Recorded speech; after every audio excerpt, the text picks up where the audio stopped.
Overall గా Pulivendula and ఒంటిమిట్టలో ZPTC by polling వ్యవహార శైలిని తాజా పరిణామాల గురించి మరింత సమాచారం మా ప్రతినిధి హుసేన్ అందిస్తారు. హుసేన్.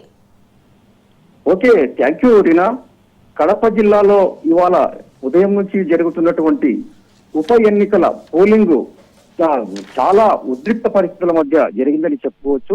ముఖ్యంగా మరీ ముఖ్యంగా పులివెందుల ప్రాంతంలో జరిగినటువంటి ఈ ఉప ఎన్నికలు ఒక అధ్యాయాన్ని కొత్త నూతన అధ్యాయానికి శ్రీకారం చుట్టాయనుకోవచ్చు. అయితే తొలి నుంచి ఇక్కడ ఉన్నటువంటి వ్యవహార శైలికి బదులుగా ఇక్కడ ప్రత్యేకమైనటువంటి విధానంలో పోలింగ్ కేంద్రాలకు పెద్ద ఎత్తున ఓటర్లు తరలి వచ్చినటువంటి పరిస్థితులు ఉన్నాయి. అయితే ఈ వైసీపీ వాళ్ళు చెప్పడం ఏంటంటే టోటల్ గా వైసీపీకి చెందినటువంటి తెలుగుదేశం పార్టీకి చెందినటువంటి కార్యకర్తలే మొత్తము పోలింగ్ ఇక్కడ పులివెందులలో ఉన్నటువంటి 15 పోలింగ్ కేంద్రాలను చుట్టుముట్టి వాళ్ళే పూర్తిగా పోలింగ్ రిగ్గింగ్ కార్యకలాపాలకు పాల్పడ్డారని కూడా వీళ్ళు ఆరోపిస్తున్నారు.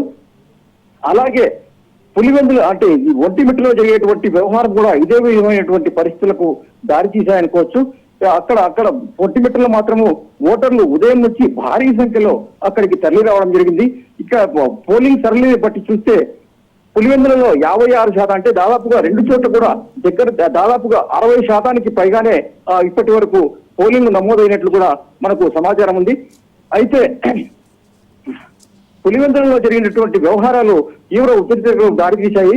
ఉదయం నుంచి తెల్లవారుజాము నుంచి ఇక్కడ ఉన్నటువంటి వైసీపీ ఎంపీ అవినాష్ రెడ్డిని పోలీసులు అదుపులోకి తీసుకోవడము, ఆయన్ను అక్కడి నుంచి పులివెందుల నుంచి కడపకు తరలించడము, ఆ తర్వాత ఎర్రగొండ పోలీస్ స్టేషన్ తీసుకురావడము, అక్కడి నుంచి తిరిగి మళ్ళీ పులివెందులకు ఆయన రావడంతో వైసీపీ ఎంపీ రావడంతో ఇక్కడ పులివెందులలో తీవ్రమైనటువంటి ఉద్రిక్త పరిస్థితులు ఎదుర్కొన్నాయి.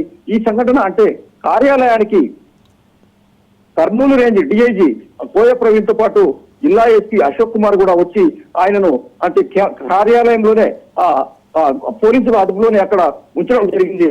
Reena. Right Hussain, thank you for the update.